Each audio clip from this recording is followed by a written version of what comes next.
Hello, and welcome to M3 Live. My name is Malcolm Travers. Male Media Mind is a grassroots organization dedicated to uplifting and unifying our community through dialogue, insight, creativity, and knowledge. And every Wednesday at 7 p.m. Eastern, I invite my friends to help me break down topics that can use an extra perspective or experience.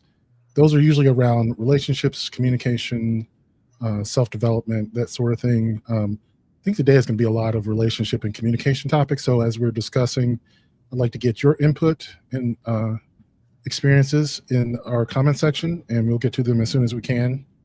Let me introduce you to the panel. We got tonight the talented Mr. Drayton joining us from the planet of Atlanta. I'm pressing the wrong buttons, of course, because listen. You ever see those memes that say Atlanta's not a real place?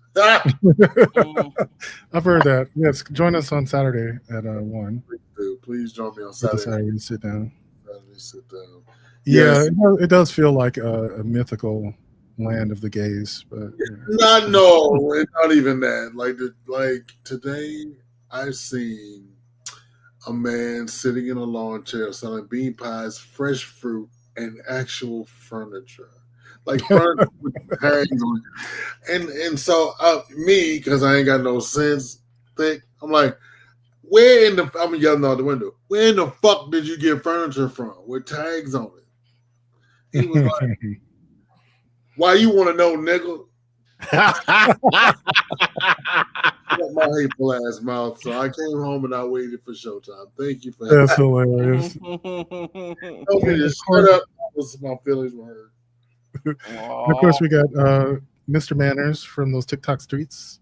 Am I? I don't know. I've been arguing with some people online, so they might agree with you. Maybe that's your alter ego, your disguise. But yes, you can catch him on Tuesdays at 7, as he will educate us about the latest happenings of the interwebs. What's going on, Swag? Nothing much. And we also have the Thick Knight. He is the host of the Sunday Blurred Council, also on Thick Knight Gaming. He's talking about the latest Marvel offerings.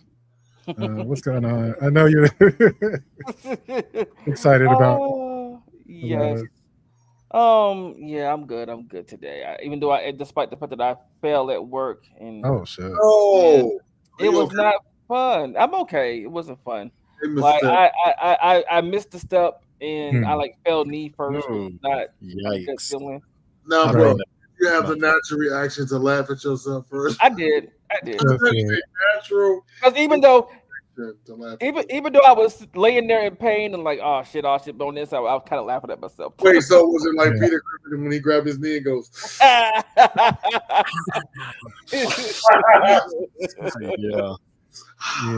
I'm sorry. I hope you feel better. I just think about it. I'm good. Are you sure? Did you go get checked out? Did you get looked at? No, I don't need to. I'm fine. Now, I'm gonna tell you as a person that works kind of in the field, make sure you stretch in the morning. I'm telling you right now, because you're gonna put that bitch on the floor. You're gonna be like, it's always worse the next day, right? Worse. It really is. Yeah. But we'll talk about, I think, like I said, I got a lot of relationship topics today, communication topics. And the first one I'm going to talk about, I think maybe it's just because it comes up a lot. I was thinking about the videos that came out of DC Pride and, people complaining about dating. And so I was just like, okay, let me find some videos that would make decent jump off points for constructive conversations about what to do in dating and so forth, and maybe just some interesting communication things. So the first one I want to talk about is Mr. Nice Guy. I don't know if you've ever dated someone who's a little overly polite or have been friends with someone who's super nice.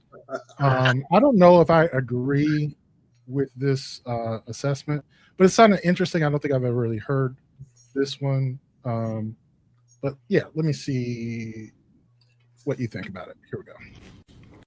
Okay, so in my opinion, why I am not attracted to the nice guy who thinks he deserves something for being the nice guy.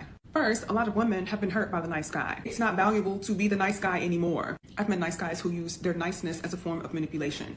They believe that because they're nice, or they call you, or they send you gifts, or they do whatever, they think that you're supposed to pick up the phone every time they call. And if you don't, you're going to hear about it.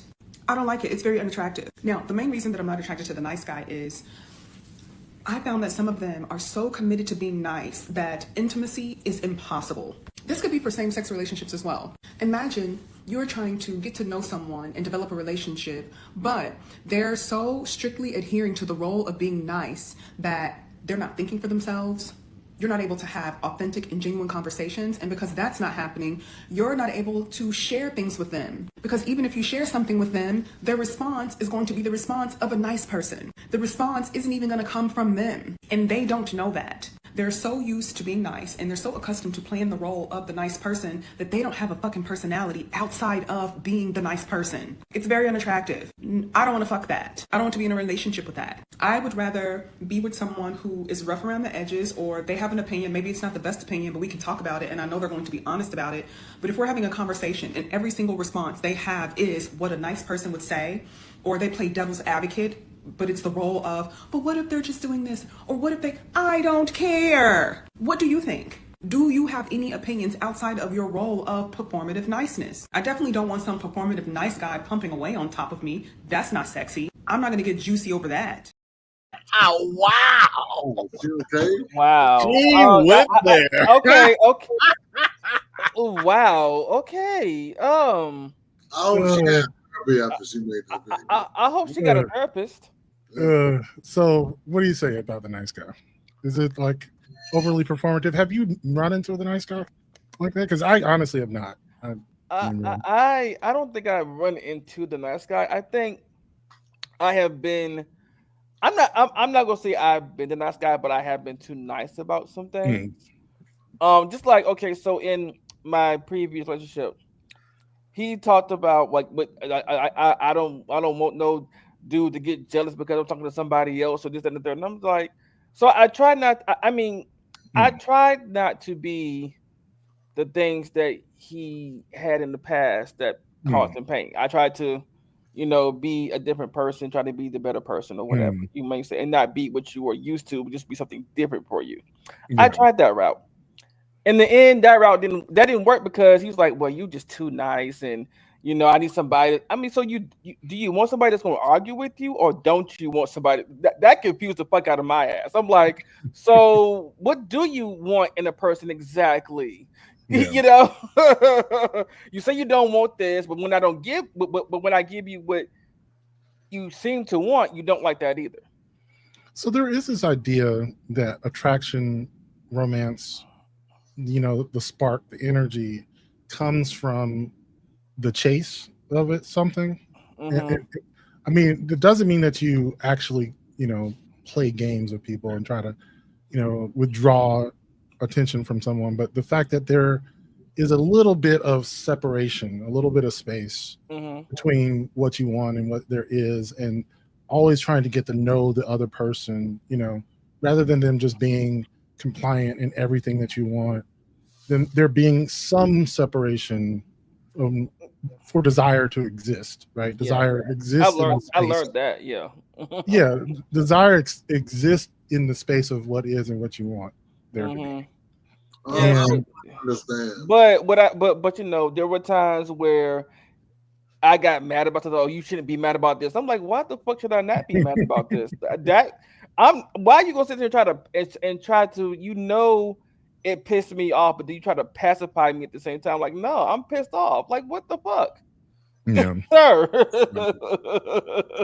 Now I'm gonna say something. She's the same kind of girl that'd be like, we'll get with some broke dog who got good dick, but treat her like shit. And she will put up that Thank shit. you. Exactly. I don't want no nice guy on top of me. I want me somebody rough. I want me somebody that's gonna knock me upside my head and throw me up against the wall. And I can be like, she wants somebody that will beat that pussy to a pulp and but herself. treat her like shit. And then she go to her girlfriend and talk about, girl, he always do this and he always do that. I don't know why I put up with him. He no good. He's no good. Dick is good. Oh, girl, that dick. Oh my god. Yeah, look, but that's not on. The gays do the same shit because look, I'm gonna tell you, I'm gonna tell you, and y'all can back me up on this. They will fuck you so good on Wednesday, and by Sunday, you all are moved in. You know what's so funny is that I've met those guys, the bad boys who sort of expect that reaction, you know? Yeah. And so when they don't get it from me, I'm like, what are you thinking I'm supposed to do? Right. I am not stigmatized that bad. Like, right. And they're the types that start an argument for no reason out of nowhere. Like, why are we arguing? Why are you arguing? Like, what the fuck? I definitely had this guy, you know, hit it and was like, from now on, you're supposed to do whatever I want. Like, that's where his mindset was. Like, you know, if I ask you for money, I'm supposed to get it from you. If you know, seriously, like, wait, this was the expectation he had, and I was just like, I have an issue with words like that. Now I'm about to say something, and Demon, don't start with me tonight. Now I have been with my former partner. We got into an argument one time, and he called me Florida Evans. Oh, not Florida Evans. I was so offended by that. I said, what? Florida Evans, because you try to be the nice guy. You always try to be the nice person. You always try to be. I'm just like, I was so offended by that. I said, how dare you call me Florida Evans? I have never. Right. I would have fought that nigga that night. I would have fought that nigga. And I hate to say it, but that's like the worst thing you could have called me at the moment. I'm just like, so what are you trying to say? You trying to say I'm just a goody two shoe? No, but I think you and I were talking. My mother said that Florida Evans was the reason they stayed in the ghetto. No, yes, she was the villain of the series, you know. She come across a little, you know, oh Jane, you know, you can't keep that money, James. That's the Lord would want us to keep that money, girl. I'm keeping this money. That would have been an instant divorce. I'm sorry.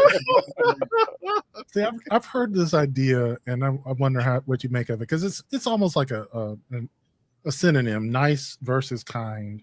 I've heard someone say that there's a difference between nice is an affect, whereas being kind is like a genuine thing. And kindness comes in reciprocity, right? It's not something that you just give to everyone, you know, without evidence of their reciprocation. Whereas niceness is this affect that you put on in some ways to manipulate other people into getting what you want, which, mind you, is fine. I'm nice to, you know, service workers and people that I don't know, and, you know, that's fine. It's just like when it's in like closer relationships, you know, I feel like there's just going to be a time when that niceness wears thin, you know, like when it's something that they really want, you know, like let's say, you know, there's a true conflict in, you know, like let's say you were supposed to meet up at a certain place and, you know, they get a booty call and it's like, oh no, I gotta go, you know. It's like, being like, if it's something that they really wanted, like the nice just kind of goes out the window, and you know, they're gonna see about their own needs or whatever. And you should not get to this expectation where this person is being selfless without reason, right? Like they're doing it for a reason, and sometimes it's a reaction to living with unkind people, you know, people who are narcissistic or you know, volatile, emotionally volatile. People learn to be nice in order to try to control other people's volatility, you know. That could be at home, at school, at work, whatever it may be. I know, like, I knew someone who ended up that way because they had a boss who was so capricious for years, you know, and they got into this mindset of just always being super polite, and it was sickening. You know, it was sycophantic, really. Right.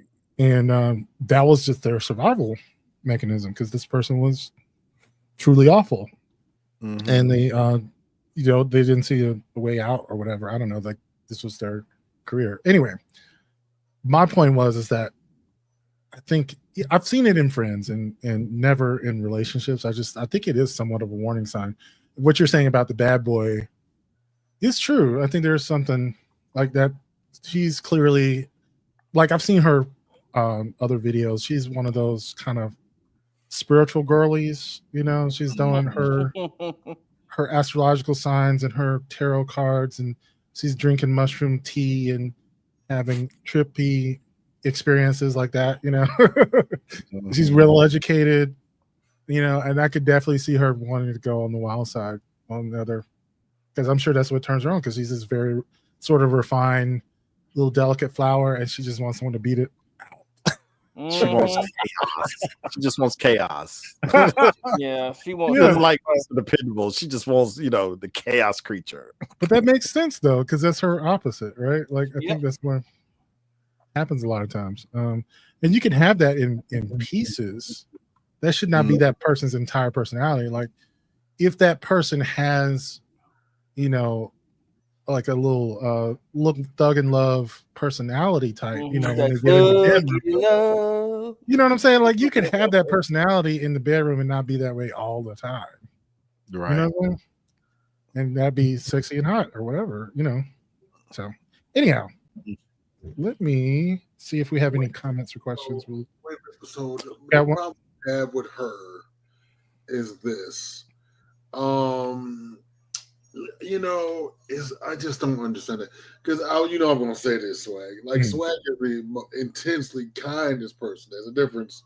He's very, very kind, and he just kind of floats through life, just, you know. But he will eat your ass for lunch if you step up.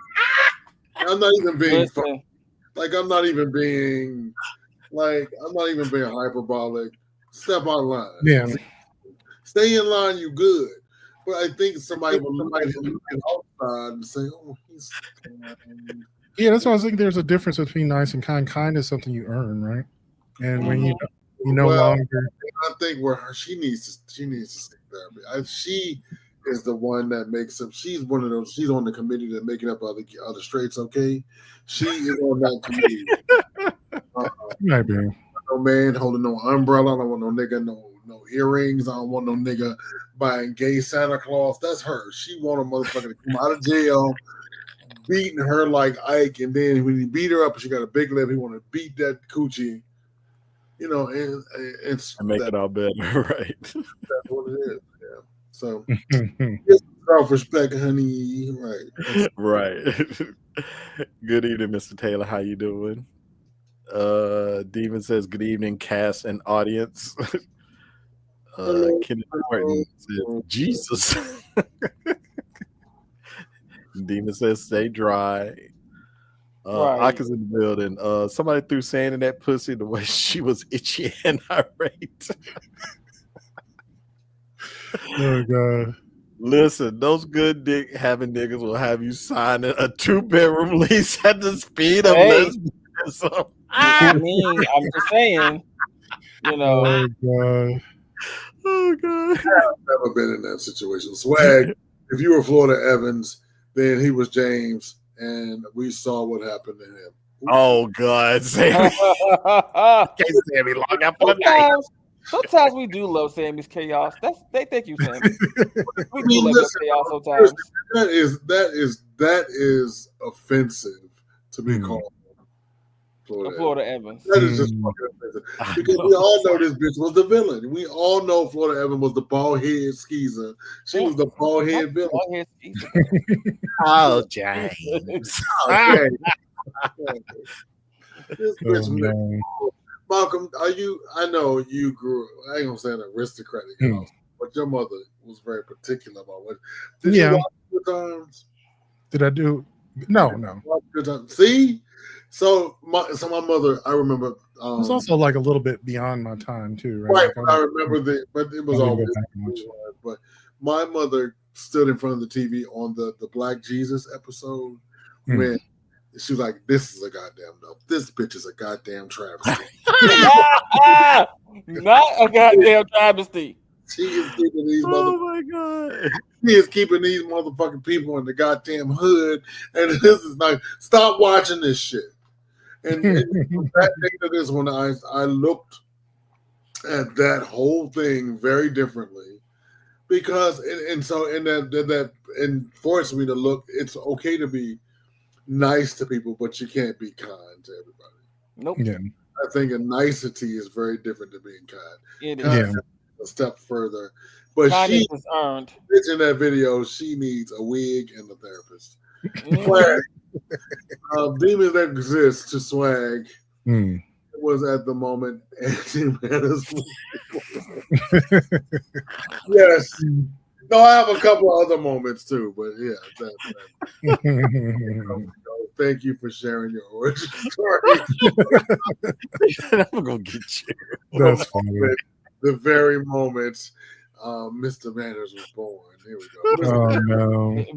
They're trying to say your villain arc is now right. Keep thunder, lightning, and the evil laugh. It's gonna be directed by Ryan Coogler. I love it. There you go. Say I'm Mr. Nice Guy, but I have the ability to tap into the Aries energy. You wouldn't like me when I'm angry. Okay, Hulk. But I can attest to that because people feel like Aquarius rage is not real. Aquarius rage is very real. I mean, sometimes that's why we say that's why they say leave us alone. Leave us alone. Oh my goddamn Looney Tune. Because y'all stay too calm for me to fuck with. Like a bitch, you're going to get excited. No, because y'all the killer. You the fucking killer. If you can stay that calm in a person like that, you the goddamn killer. Ark. Don't sleep on those nice guys who wear glasses and you they'll take the garbage disposal for free, but they got the demon meat too. I mean, use the turn signal.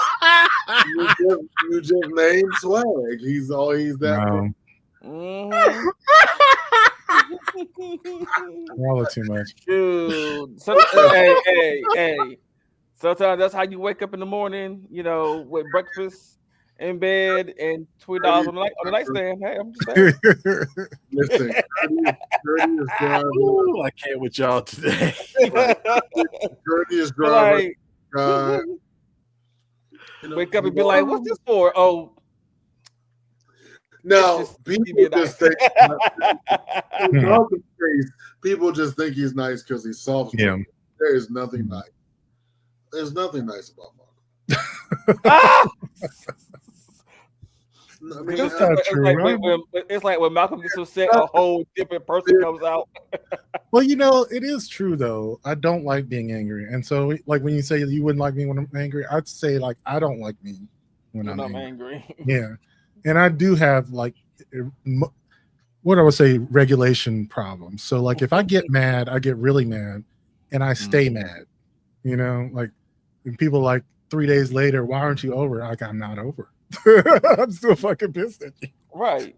So yeah, I try not to get mad, and I typically don't. Like I do have outlets for my anger, and so like, and I'm aware of it. I'm not afraid of it. It's just what it is. It's an emotion that we experience, and it's not wrong to be angry. Sometimes situations make you angry, and you have to lean into that. And sometimes anger can protect you from being used, abused. Yep. Like. And some people earn the anger. They do, and they don't realize it, but they earn the anger. Absolutely. But they never want to address. Well, why are you so angry with me? I mean, what did I do? You don't know for real. I can't talk about it right now. You don't want to talk about it right now. So no, you're just trying to justify it. Let me calm down, and then we'll talk. Yeah, right. Because usually when they're asking, they're just trying to say like I'm innocent when you don't have any reason to be mad. My ass. Right. Okay. They trying to hurry up and get you off their ass. It's just like no. Right. So I'm bringing up a topic that I believe, Swag, you have done a few times. I can't remember the exact origins of this, but it's a topic this content creator calls dry begging. I love a new term, but it's something that we've talked about before. You once had a video about the guy who was shopping at the grocery store and his wife calls, says, kiwis are on sale. Oh, yeah. And you had another one where the guy was like, pick up a dessert. And he's like, what dessert? And she's like, get whatever, And, he goes to get a dessert and it's not what she wanted. She's complaining. I asked you what you wanted. You couldn't even tell me what it was. All right. So dry begging is, well, I'm just going to play the video. How about that? Okay. Okay. Dry begging is the act of hinting or indirectly expressing a need or desire without explicitly asking for it. So it's passive aggressive, right? It's a form of subtly prompting you for service while avoiding directly requesting that service. What is somebody getting out of dry begging? It's a way of getting their needs met without having to name those needs or own those needs, directly acknowledge their sense of entitlement to you meeting them. They don't have to do any of that. They get you to do labor for them and they don't even have to ask for it, right? It avoids rejection. It avoids discomfort. It avoids reciprocity. It is manipulative. It pushes into your emotions, particularly your empathy. It's covertly coercive, so it's avoiding conflict while pushing into you. It harms people. It damages relationships. This is why it's not a cool thing to do. People who are like, isn't that just like trying to get your needs met? Isn't that just like communication in relationship? No. Okay. It's burdening people with indirect demands, and that harms them. That creates anxiety, fatigue, hypervigilance, CPTSD, and all of that pushes people. What does it look like? This is often body language, which is one of the reasons that I want to talk about it as a neurodivergent creator. Because some of us cannot clock right away that someone is doing a performance of vulnerability. They can be, without speaking, they can just be performing through breath, through their attitude and energy, through the sounds they're making, that they have a need, that they're struggling, that they don't know how to do something, that they lack a skill. It could be performing innocence, acting like they just don't know the rules, they just don't know how to do something, they just don't understand. They might be performing some kind of helplessness. Again, it's like a weaponized incompetence. It puts the demand on you to regulate their emotions, to co-regulate their nervous system, to please and perform for them, to center and serve them. And because it's all done in this very indirect way, they get to avoid accountability and they don't have to reciprocate. If they communicated directly, they would have to hear a no from you. Or they would have to hear a yes and I need this from you. They would have to hear reciprocation. People do not have to be conscious that they're doing this. They do not have to be intending to be dry begging. They don't have to acknowledge that they're doing it or be doing it with the intent to harm for it to be harming us. It's really normal. It's really common. I don't think I know. I honestly, I mean, so what is PTSD? Complex post-traumatic stress. Okay. So basically dry begging, I've seen this in less manipulative, less covertly manipulative ways. I see it more as like a cultural thing. And I actually was trying to make a video about this earlier in two scenarios, because I read a lot of news podcasts. I consume a lot of these. And I remember this one from a few years ago dealing in two different areas of occupations. One was a surgeon in a hospital and the other being a pilot in a plane. And there's cultures around the world that have this hierarchy, very passive hierarchy, especially Korea was one that was pointed out. Korean Airlines had a series of airplane crashes where they noticed that the co-pilot was hesitant to talk to the pilot about something that they saw on radar or on instrument.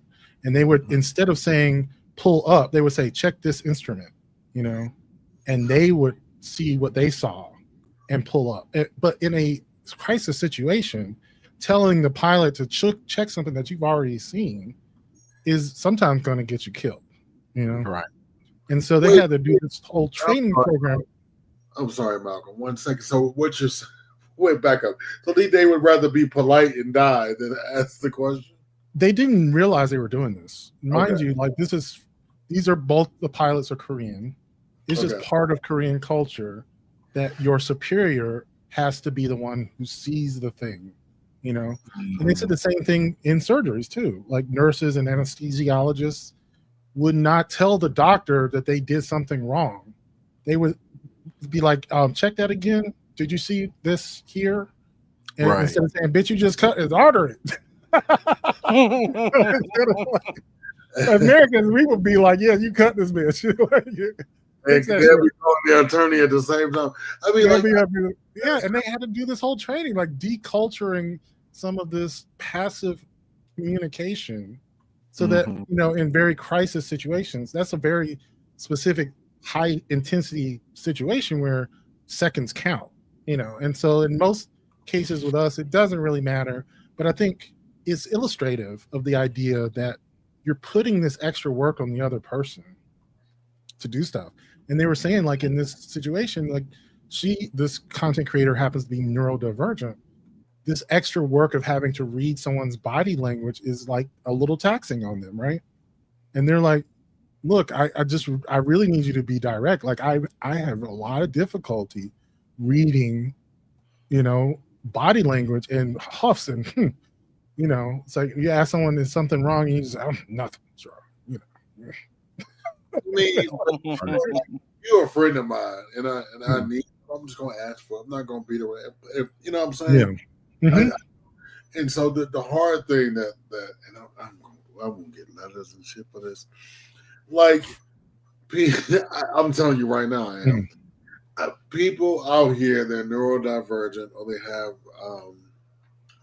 some type of issue, and we don't know that shit. They're not wearing a badge or a T-shirt. You know, motherfucker, I'm nervous. No shit like that. They ain't wearing nothing. Then you don't. And because I got the other day, and because somebody I talked a little harshly to someone, and so the person they report to called me as well. You know, she's neurodivergent. No, I did not know that. You know what I'm saying? Yeah. Because to me, the bitch got full understanding. You know, my grandma say, "Poor understanding." Let my grandma, she ain't got no poor understanding. She all right. And so I'm just like, yeah. And as a professional, so it is. If you are neurodivergent, it is your job to tell the people that you deal with that you are neurodivergent. If you date them, I can't read minds, and so, and I did not apologize. Right. I did not. And I don't think you should. There was this content creator some years, maybe months ago. Years, a few months ago, they were talking about the fact that they worked in customer service, and as a neurodivergent person, they had difficulty just engaging in polite banter with customers, and this was part of their job. You know, say hi, how are you doing? Good morning. You know, stuff like that, and they were trying to get out of doing that stuff, and it's just like, you should get a different job. You should get a different job, or get the sort of training, you know, because this is something that you have to do if you're in this position. And I would say in a relationship like that, where she was talking about it, like, yes, this is a perfect example where when you get into a relationship with someone, explaining your needs, your boundaries. This is a perfect boundaries question where you're like, look, I know you might be the type of person who likes to hint at things, and I'm just saying, like, it is a little too much for me to have to guess every time you want something from me. I think I just need you to ask. And I'm that type of person. I'm not neurodivergent. I'm just the type of person that I just need to ask. I really do. And thank God. Like, I got people in my life who are not that way, and they are not going to change. Like 99% of the time, they're still going to make the guess. But when I see a little bit of progress where they ask me directly, I'm like, thank you for asking. Thank you for just asking me. Right. Because if I'm stuck somewhere and I need something, there's no time to pussyfoot. Yeah. Right. Please, I'm in a lurch. I mean, and you're gonna and the quicker I ask you, because you're gonna tell me whether you're able to provide me with this or not. Right. Yeah, and that's one of the things she was saying in here was that sometimes people are actually trying to manipulate you. It's not a thing that's just part of their culture. Like they're subtly asking you to do something without asking you to do it. And in that way, you can't really say no because you never asked in the first place. Right. So, and I don't. Sometimes people are just the fear of rejection. Yeah. I went through that a few months ago with vacation schedule. Well, Greg, I know it's a popular week to ask off, and I just didn't. And you know what? You just didn't get it. So you paid for a vacation that you can't go on because you did not get it. And that's why nobody likes me at work. Greg gets the enemy. I am. Dude, the HR person is always the enemy. And so how you think? So after call swag and it can make me feel better because it's always so contentious. What happens, and like I think we owe it to each other to let where our boundaries and things stand. So I have another question about what this content creator said. The moment, and this is just me, the moment that you feel pressure or out of sorts as the person, if that person feels close enough to you to ask you for something, you should stop the request or whatever you're feeling, right? And he says, well, hey, I feel like you're not telling me something. I feel like you're being pressured. That's what it is. Right. Or you could be like, you could do my mama's favorite things. That bitch would just ignore the fuck out of you. Yeah, girl. Thick boy be like, yeah, girl. Go ahead. And you just be like, damn. Now she was a master avoider. Like she because my mother would have friends that were, and I'm sure your mother's a nice person. She would have people that ask her for shit all the time. Yeah. And she got really good at the yeah, girl, go ahead. And I wish I was that person, it's like my mother and my grandmother and her sisters, they all were this way. And I think it was something about the culture here. It was very passive, especially towards men. It should be. So they were passive aggressive. They were just passive aggressive towards men in general. Like I think they would ask other women directly, but women to men, even their grandson or their son, it was just something about the generation. Yeah, I think so. Yeah, and it was one of those other things where something that would also happen where I could see the change in people when we would go over to like relatives' houses, and there would be this sort of performative thing where they weren't asking for something, And I was like, just ask her, I have to always like nudge, like say it. No. I'm a person like, look, be direct. If you want something, just ask. God, it's not hard. I think your mother was a black lady from Virginia, like my mother. Mm-hmm. So my mother would. Has your mother ever cussed you out in public, and you'd be like, "Yeah, you're damn right." My mother looked at me one time. I was every bit of 9 years old. She said, "Didn't I tell your motherfucking ass to put that goddamn shit down? Now put it down, motherfucker." Till I was like 13, I thought my name was motherfucker. Oh my god! She had no problem. Yeah, with my father, with my stepfather, people at work. She just was not having it. She was not having it, and therefore I learned. And she told me her favorite thing: closed mouth don't get fed, because you're not gonna stand there and hold a plate and go, "What do you want?" You know what I mean? You're not gonna stand in the store until you can get one thing. I'm not gonna decide the one thing for you. You know what I'm saying? Right. because my sister is passive, my middle sister Pam, she's very passive. We could all go to the store and get the one thing. She would never pick out her motherfucking one thing, and then she would leave out the store with nothing. And she would, by the time we got home, she was a bucket full of tears and wondering why, Mommy, I didn't get anything because bitch, you didn't pick it out. So then, and I'm picking it out for you. And I think people, I mean, there are some people, but I think they know their audience. Right. When you go to a person like that. I was going to ask, have you ever found a situation where being passive aggressive is the right call? Being passive. Yeah, like just hinting at it because you don't want to bring it up directly. Can you think of a situation where that would be more advantageous? Well, Fred, I'm not gonna say. So like you. Okay, I'm gonna say this out loud. Hey, I turned 52 last week. I made a vow to try to be kinder to people. So, and I was gonna break my vow as early as I turned 52 on Wednesday. I was gonna break as early as Thursday. It was just like, oh, okay. And the written, okay came about that.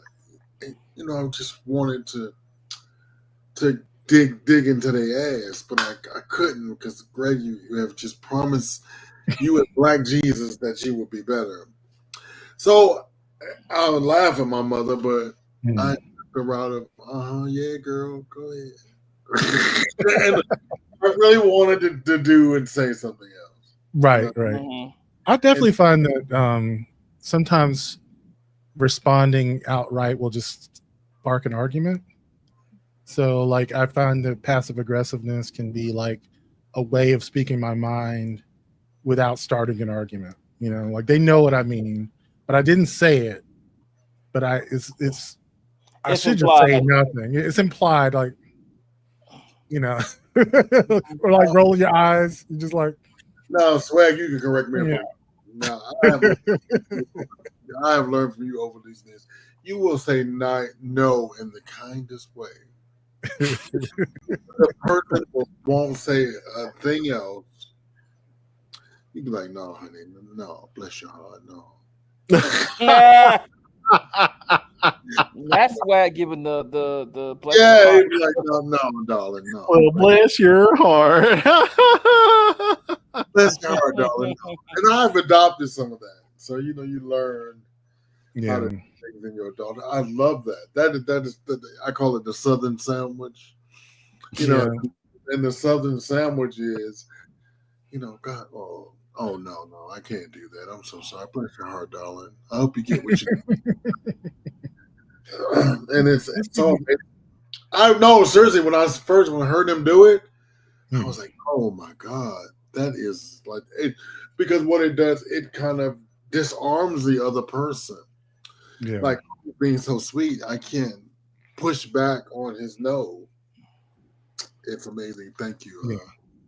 Let's see if we have any comments on this one and we'll move on. Let's see, where did we stop off at? Right here. Malcolm, that the Virgo in us to have seen the anger for days, seething anger for days. I'm the same way. But if I can't talk to you, I then have to hurt you. Wow. We're not going to, due to legal reason, we're not going to finish this statement. Thank you. I'm just joking. And then I have to hurt you in the same way you hurt me. Okay. Yeah. I think there is a healthy way to deal with the anger. But it is probably best to, if you can express yourself to someone and maybe even just a friend or, not necessarily that person, but get it off your chest. I used to think that would, keep it stoking the fire. And sometimes that is the case, but other times you just need to tell someone what happened. I'm telling y'all, use the Swag's Southern sandwich method. Oh no, honey, no, I can't do that, darling. Bless your heart. And then that smile, and then he might do like this. Yeah. I'm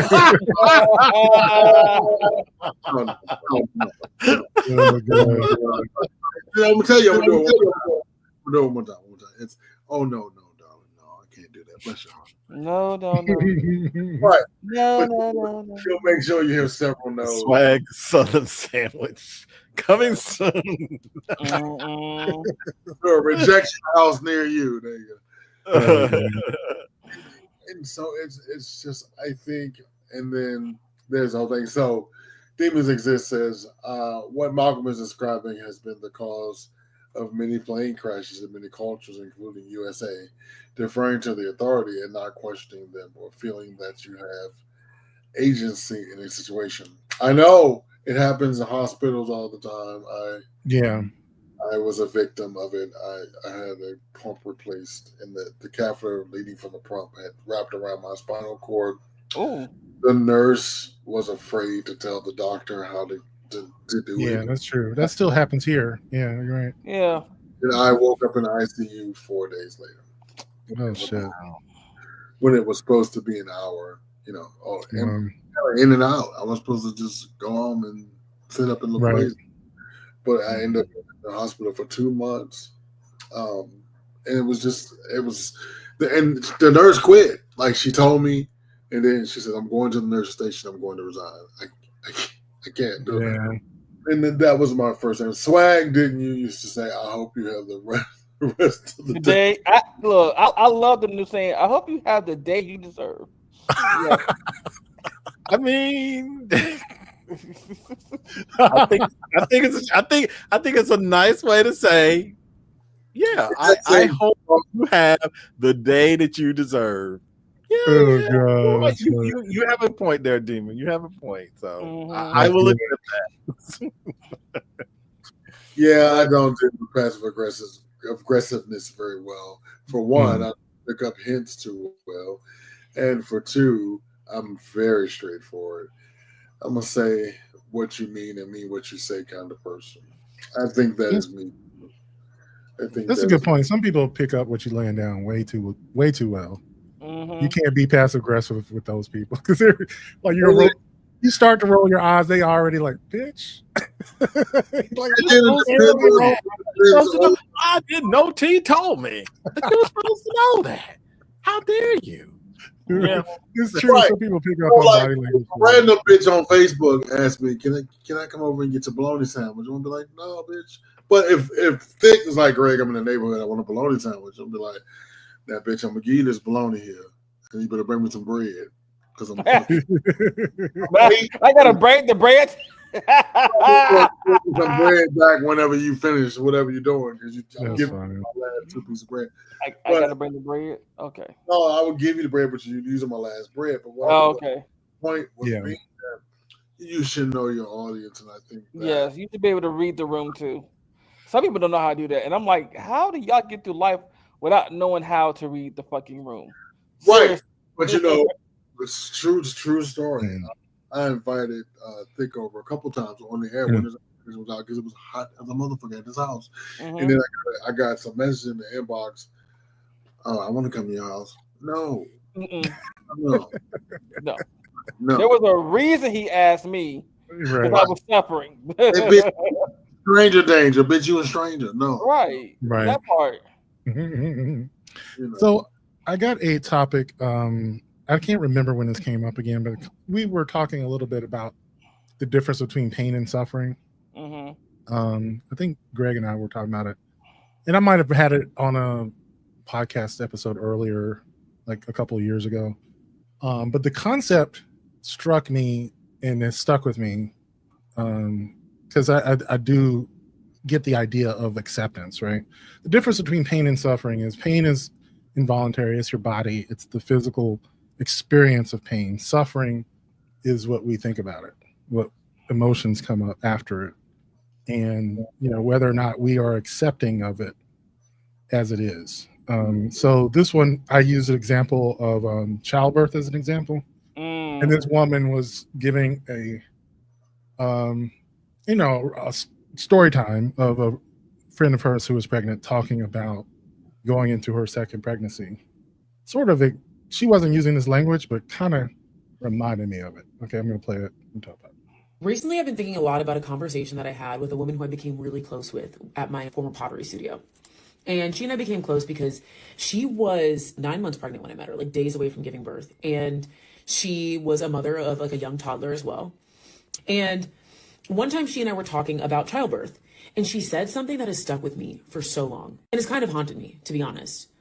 She said, it's so fucking interesting because people always say like childbirth is so brave. And she's like, Kendra, it's not fucking brave. You do not have a fucking choice. She was like, obviously, like I chose to have my son and I'm choosing to have my daughter, but I'm not choosing childbirth. And once you're in labor, she's like, you have no choice but to endure whatever it takes to get this baby out. And bravery is not what I would call that. And you don't have to agree, obviously, especially if you're a mother. Everybody's entitled to their own experience. But I have thought about that a lot, just in connection to transformation, birth, and rebirth as a whole. Because ain't it the goddamn truth? Like, I think that when we are all going through transformation and change and birth and rebirth, we imagine that there are like these specials out in the world who like, yeah, they really get it. Like they really understand change and they look so brave and they do it so valiantly. And first of all, we don't know what the fuck they got going on. But second of all, that is a choice that you can make. That's a way that you can go through transformation and birth. But I think the reality is it's happening no matter how you fucking do it. Change is going to take you by the neck and drag you, or it's going to cradle you and carry you to the next part of your life. Be reborn or transformed, kicking and screaming, quietly and peacefully and in meditation, singing, skipping, in fear, in an absolute certainty, and no matter what, it is going to happen. My friend told me, she's like, bravery implies that there's a choice. She's like, I may be choosing my kids. I'm not choosing the way that they're coming. And god damn, that's good. Because I think that that's the thing, right? Like you're choosing your new life. Your new life is what you're choosing. The pain and the shedding and the loss and like the just excruciating and yet euphoric choices that you have to make to get to that next life, nobody wants to do. So there's no use in trying to like put on ceremony and some sort of pretentiousness around how challenging that is. The point is, it's going to happen to you. If you want that new life, it's going to happen to you. And you can be cradled, you can be dragged. Either way, it's happening. Okay, I love her Whitney Houston wig. That's her. Yeah, that was the idea of, like, in a painful situation, acceptance is the idea that whether you accept this or not is happening, right? Right. Not accepting it is when you struggle much more. And let me push back on that a little bit. Go ahead. Atina. So we all know about 2 years ago I had a fall. I know I'm starting to sound like Nicole Wallace. I used to be on The View. But no, it was a traumatic breaking point in my life. So talk about it as such. So through the rehab process, which I'm still fucking going through, motherfucker. Yeah. Like you get to a certain point and you have to go forward. Like this, you can't look back. You can't look to the side. I can't call Swag and be like, hey, Boo Boo Shane, can you help me? No, he cannot. He cannot. There's nothing. No, I can't call Michael and be like, homie, I can't be like, thick. Can you give me a push up the hill? Nothing. There's I have to do it. And so this morning, I was almost in tears up on that treadmill. And so what she's describing is just, I don't want to be that person, but it's life. It's like you get in the middle of something and you just cannot turn back. And you have no choice on how that thing is propelled forward. I have seen a child being born. It looks terribly uncomfortable. I couldn't imagine. That's a polite way of putting it. I couldn't imagine no one wanting to do it. The fact that my mother did it 5 times, God bless her. It looks terribly uncomfortable. I'm trying to be. I just hope she is in heaven, like resting. You think my grandmother had 16 kids. I'm just like, well, you did this 16 fucking times, right? Yeah. And she didn't have triplets or a couple sets of twins. This bitch did it 16 individual times. But I say all of this to say, but I think if you think about it, and you have to get to, like, you can't stop in the middle of the street because you're gonna get by a truck. You know what I mean? You can't stop. So I think when we're all at, I call it precious points in our life, you can wonder about what was behind you. You can speculate about what's ahead of you, but there isn't. You do you want to stay in pain? I mean, you can stay where you Right. are.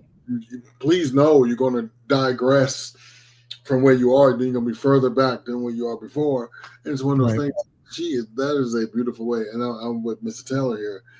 Yeah. That is a way that she put it. It was almost. Yeah, you can be either carried or dragged, but you're coming with me. Where you going to go? Right. Which is it going to be? If I'm dragging you by the neck, or am I cradling you? Like what are the The day you die, it's and sorry. We can take all the vitamins and supplements and go to all it's gonna hurt. Yes, all the things, and you still that's gonna be, I think there's, to me, one of the things that I think it sounds awful, and I hate to even say it out loud, because it's almost like giving up hope in a sense, or giving up hope for the idea of fairness. Because the thing that hurts the most is believing, like, why did this happen to me? Why is this happening? What did I do to deserve this? You know what I mean?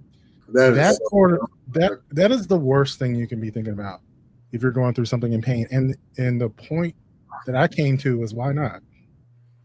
Like, I don't think there's a such thing as fairness. If you look enough around, bad shit happens to good people all the time. Why not you?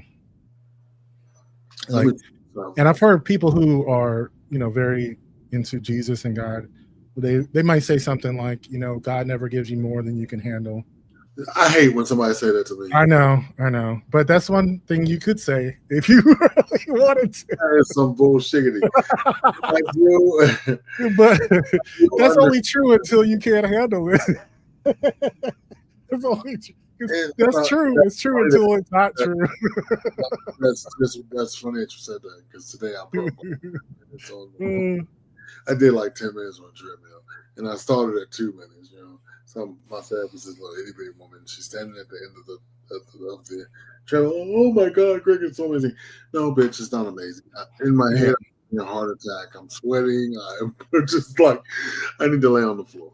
You know what I mean? Just to go, and I had to come home and take a whole afternoon to recover. Because I think I just pushed my body to a point that I shouldn't have. Yeah. But she's like, do it. No, bitch, I'm not gonna do it. You know what I mean? This is like, no. She's like, you're gonna do the rest of the Do it. Right. You gonna do the rest of the rotation? No, I'm good. Oh. And so I think people, especially people that never had real struggle in their life, they don't know what it looks like. It's like, right. They get home and the cable remote is out of battery. They go, oh my God. It's all relative. It is. I certainly feel that way when the power goes out, and for longer than an hour, I'm like, well, I feel like I'm society. We have to have power. I'm like, am I a caveman now? Am I going to forage for food? Yeah. It rained last night and the cable went out, and I woke up in the middle of the night. The Golden Girls were not playing. It was a problem. Listen, anybody knows me that I need Golden Girls to go to bed. Golden Girls are wonderful. This is true. They are, and I think when the cable went out, I woke up immediately because in my subconscious I heard the TV stop, and I woke up panicking. I was like, I know I paid this motherfucking bill. What the fuck is happening? But no, I appreciate that. Your perspective on that. Let's see what we got in our comments. Just this one here. She is so beautiful. Wow. Yeah, she is. Yeah. She got that. I want to dance with somebody here. I love that. I want to dance with somebody. Ooh. She is a pretty woman. She is. Right. And she seems sincere. I will listen to her. Like she's got a great channel. I forget her name. Those women that I'm like, bitch, you don't know what you're talking about. Yeah. And not because you're a woman, just because you're dumb. Yeah, she's like a very crunchy artistic type. She's an artist, I think. Yeah, she's serious. Erica Badu. Yay. She does pottery and painting and all that kind of stuff. Her page. I want to invite her on so she can. Yeah. I'll post it into the Every time the- that's part I think about Ghost and Patrick Swayze and Demi Moore like making pots. yeah. I want to make a pot. Okay, so I got a relationship question or scenario that is very frivolous, but maybe could avoid some arguments. It's about the way that you watch television.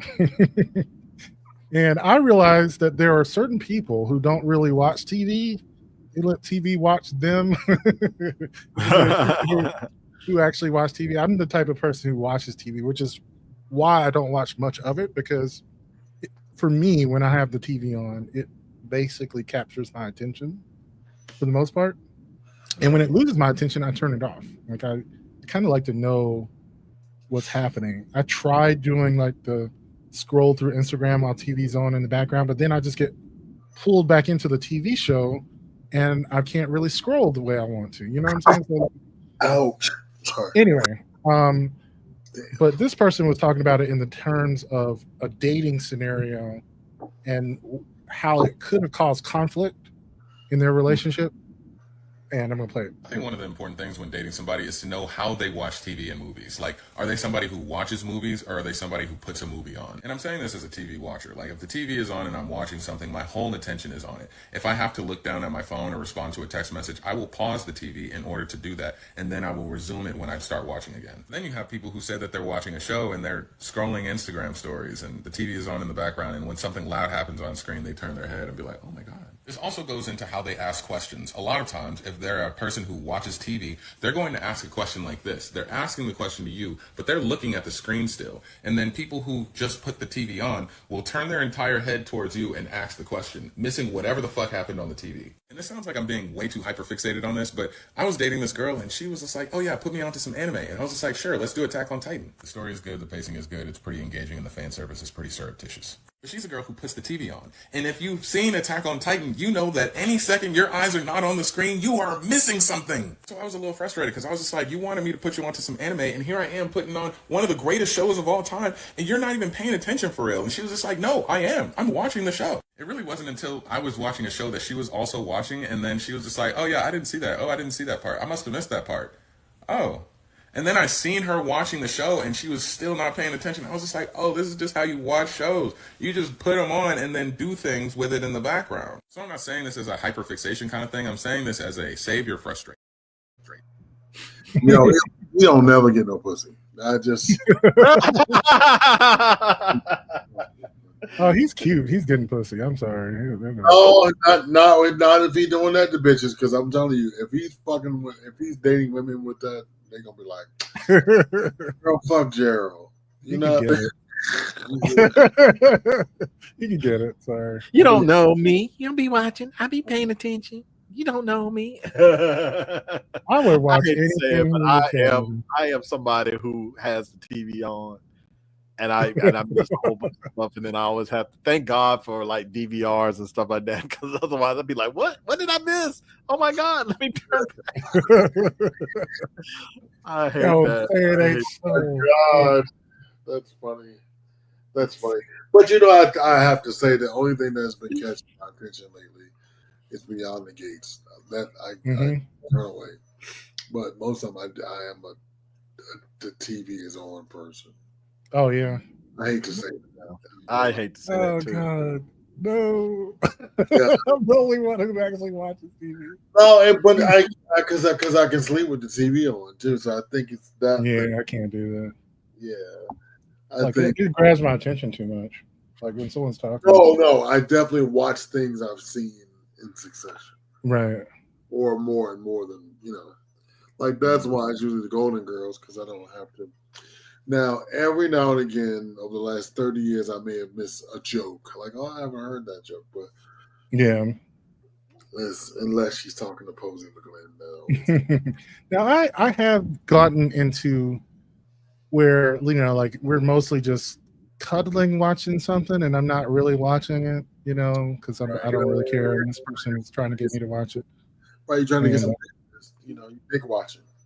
Well, yeah, this is more cuddle time with the TV on, and if they are in the mode where they want me to see this show, then maybe they're disappointed. I don't know, but And then I'm going to sleep. I'm telling you, cuddle time for me is bedtime.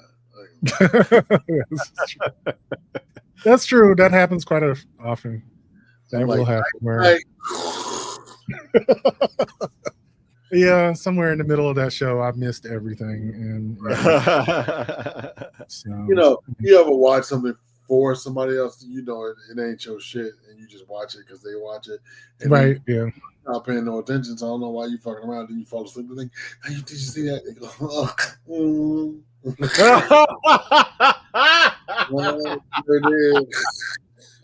yeah, that is. Now, my ex-wife was a TV watcher, and she would, because she knew how I watched, she would go into another room if it was something that she really wanted to see. True story. So she, of course, now has a boyfriend, and she was like, she asked him to leave the theater or she left because because she really wanted to see it. And then she said, "You're not taking this seriously. You're texting. You're asking me questions. Am I going to leave? You're going to leave." And I think she left. Yeah. I was thinking about that because it feels like watching television together as a relationship thing is very common. But like, if you have different television styles, is it okay that you don't watch things together, or do you have different, tastes? Okay. I want to answer that. Yeah, it's okay, but sometimes you have people who feel like if we start a show together, and then you're really not paying attention, and then it's like, okay, so I'm just gonna watch it by myself. Then it's like, you saw this without me. How dare you? You're cheating on me. It's like, what? What are you talking about? Like, no, we're supposed to watch this together, and you're watching it without me. You already know the next part. I'm mad. It's like, what?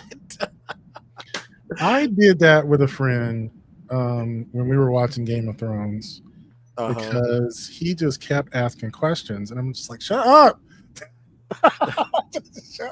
Like, who's that? I'm glad you said that, because I have a group of friends and we watch RuPaul's Drag Race. Well, let me put it this way. I watch RuPaul's Drag Race.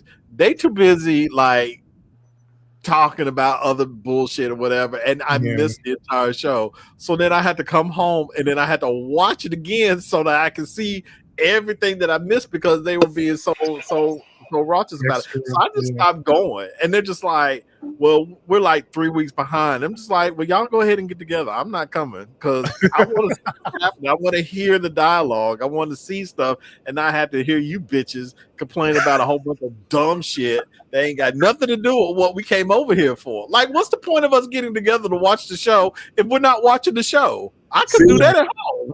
Demons exist. There you go. There go Mr. Man. Right there. The transformation's complete. There we go. What the fuck is going on, dumb mother? You said that with your whole chest. You call me out like that.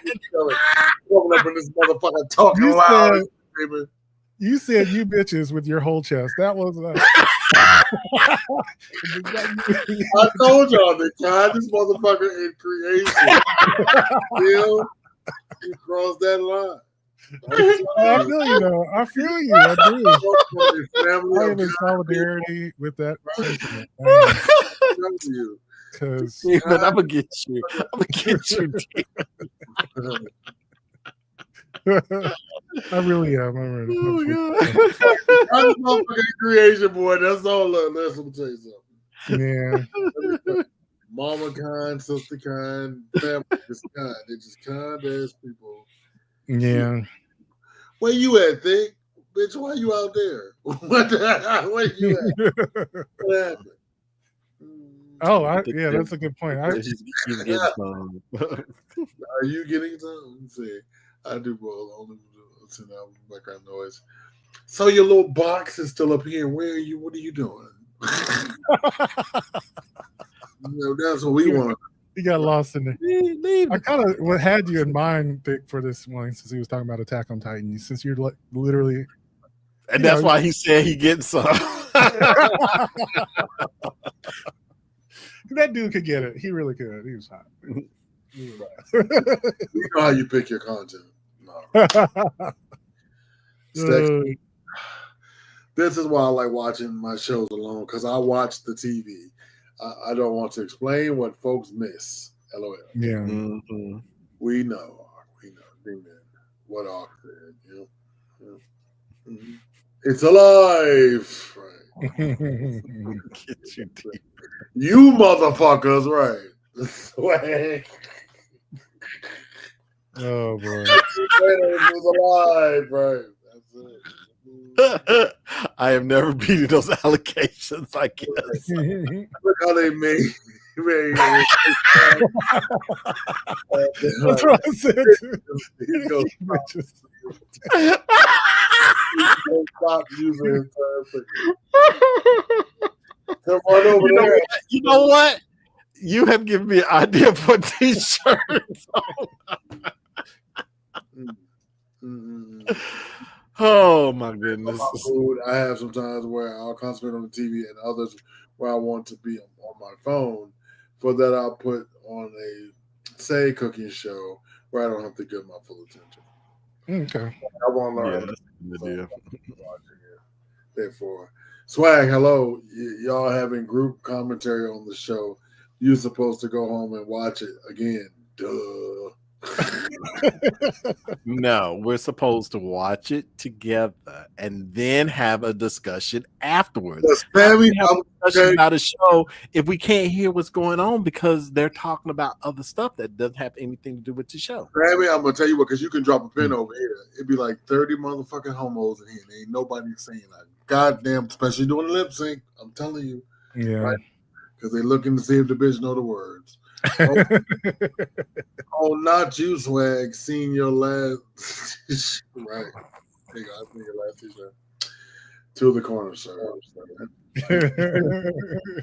Yeah. All right. Well, I am going to wind the show down, but I have a few things I wanted to say. Yeah, we're going to do some Patreon. I got a topic for Patreon. I did put the video of the young woman in the VIP room. If you want to become a patron, go to patreon.com/MailMediaMind. You'll get access to the VIP room. One of the things I was just thinking about is, all the like spicy content that's on Telegram is downloadable. That is much more accessible. Just gonna let you know. If you don't have access to the internet, you can download it to whatever device. It's one of the things I like about Telegram. Just finding that out. But also that one thing you can download is the audiobook for the monk James, Percival Everett. I have video files, but I actually got an MP3 file. I'm looking for a way to convert it into an audiobook file. I don't know how to do that, but I will put it on Telegram once I do, and you should be able to upload it and use it as whatever it is, player. I'll figure it out. But it's an amazing book. Like I said, it's a retelling of the adventures of Huckleberry Finn from Jim's point of view. And I think one of the things I like about it is that it takes something very familiar and goes beyond the text in a way that doesn't feel, it doesn't feel like it's contrived. Like it feels like this was part of it, like it was, it's a very natural fit for it. But it is, it's one of the best books I've read in a long time. Also, got the M3 Bearcast, which I'm trying to get out every Friday. And of course, at this time, before we go, I'm going to be showing you some funny videos. Yay. Of course, they're getting more salacious. I'm just going to let you know ahead of time. One of these I was surprised was on Instagram. Is that salacious? So we'll see that in a few moments.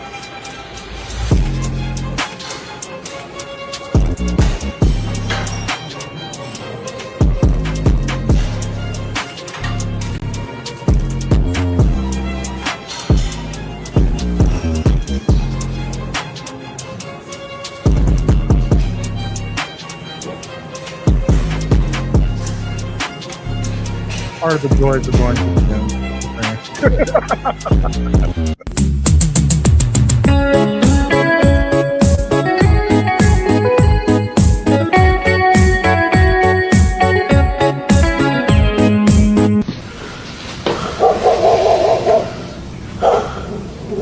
But that bear is like the size of a car.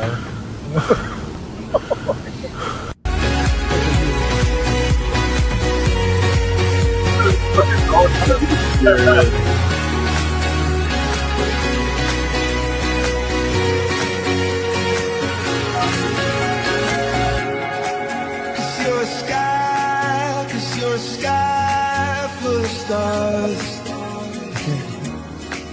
Skydiving with a dog.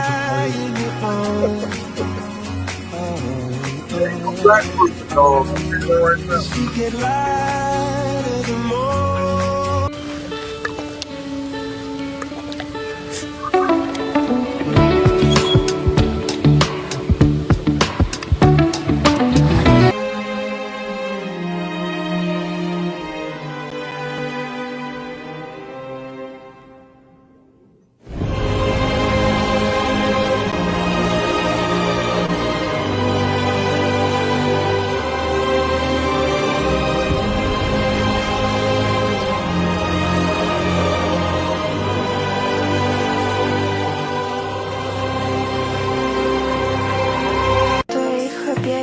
Очень тепло.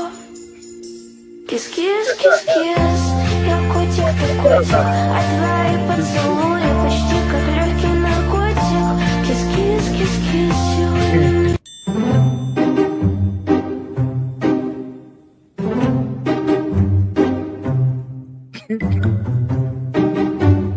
That bird is an asshole.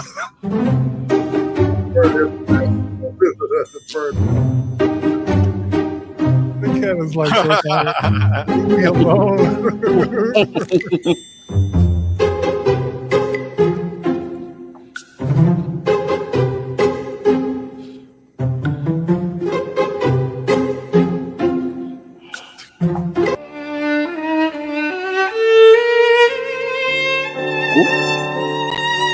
Okay. Woo!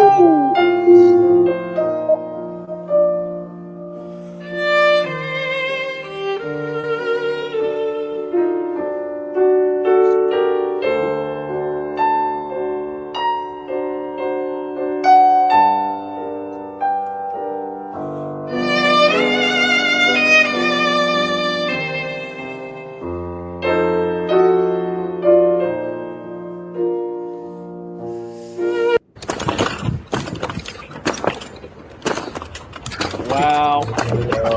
Doing it wrong. I mean, he's He doing punches you in the stomach, I guess. It's all in how you use it, throwing your weight around.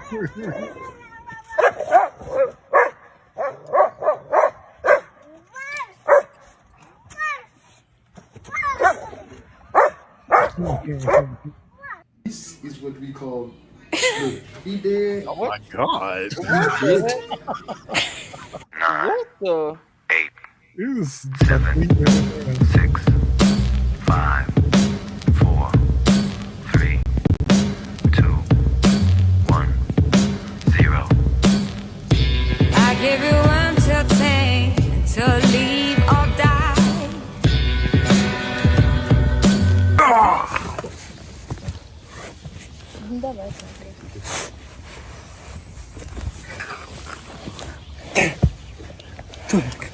It's just fun games until one attacks your ass. He's bear wrestling. Why is he doing that? I don't know. What the fuck is that? Oh, look at the right. Oh, okay. What? Pride is angry. It is not pleased. It's a problem. Uh-oh. They fighting over the fist. He's trying to My fist. My fist. That bitch returned.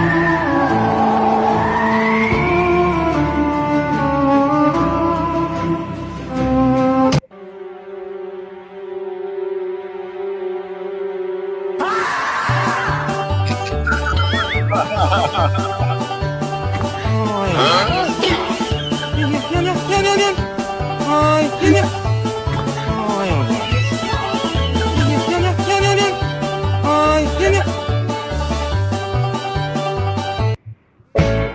think I like when it rains.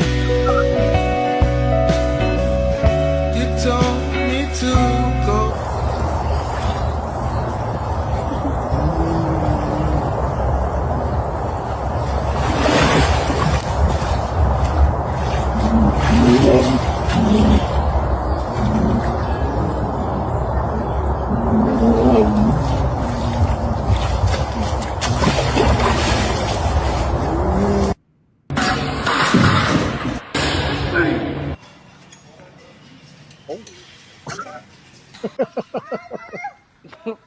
Doc.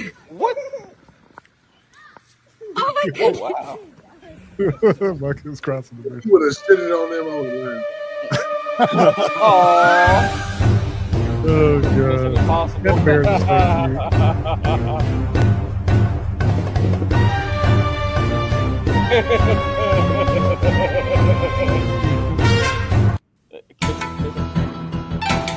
Okay, Paul, get him, Paul. Yeah. That is the Dragon Warrior. Oh, this is what they mean about going to see a man about a horse. I Yeah, like I this heard version that of too. Brokeback Mountain. He must be going to Pride in Montana, son. Shit, I'll break his back and a horseback. I don't give a fuck.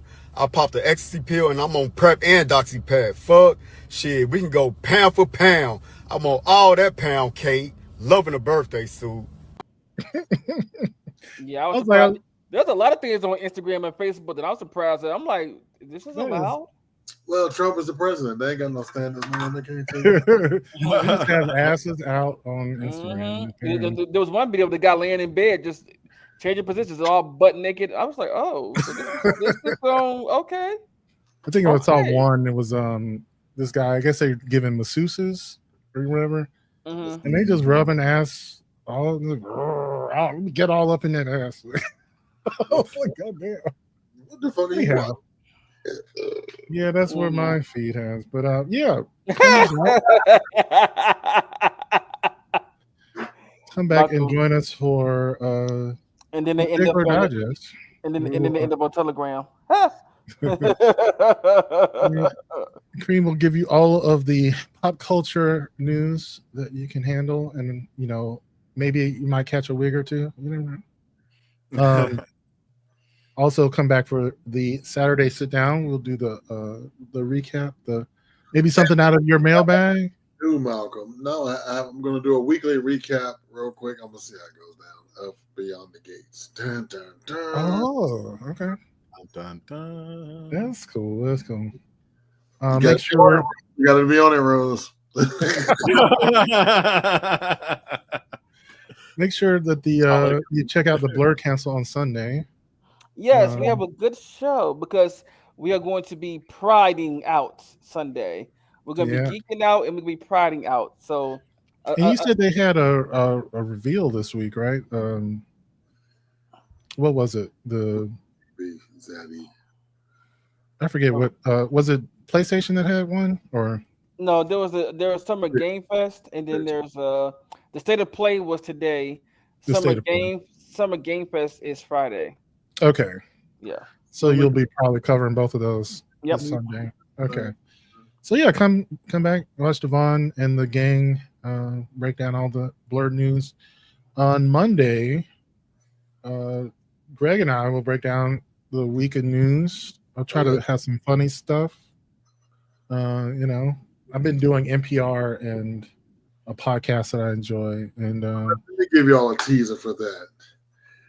When Elon Musk left the White House, he did not just take his box from his office. He took somebody's wife. Oh, wow. Yeah. Wow, not somebody's wife. Yeah. That was part of this.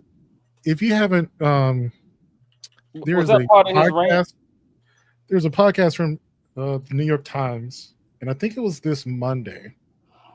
They did a whole episode on Elon, and they have an article on their website where it is messy. God, Mister.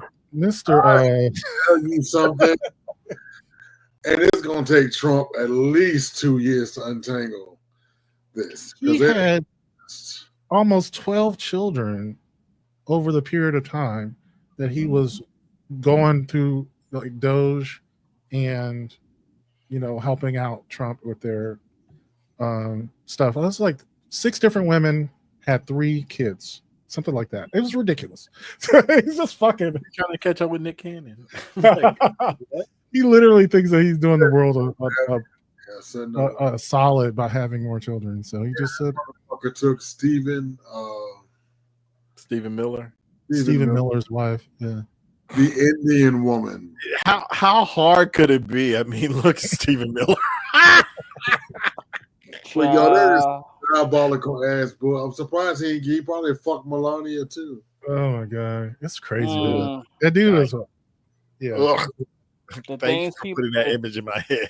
The things people will do. Well, I'm telling you, they are off the hook over there. It's like a fucking Peyton place over that bitch. Yeah. Good luck, America. Yeah. Well, also, Swag will educate us on what is trending, because like every time we have a Tuesday night show, like I see, the only reason I understand some things online is because of that show. Because I remember you did the one on the DL Whisper. I kept hearing about the DL Whisper, and I was like, "Who the fuck is that?" And then you had a whole segment on it. And I was like, "Oh, okay." I don't know. Keeping your breath on what's going on online. Yeah. I always enjoy it. And of course, next Wednesday we'll be back with, relationship, self-help, whatever. I love getting all of your perspectives on things that I'm thinking about. So appreciate you all for being here. And we're going to Patreon. I have another topic for us, and we'll wind down and have an after show. So if you'd like to see the after show, go to patreon.com/mailmeaningmind and become a patron. All right. And with all of that, we will say adieu. Goodbye. We'll see you next time. See you later.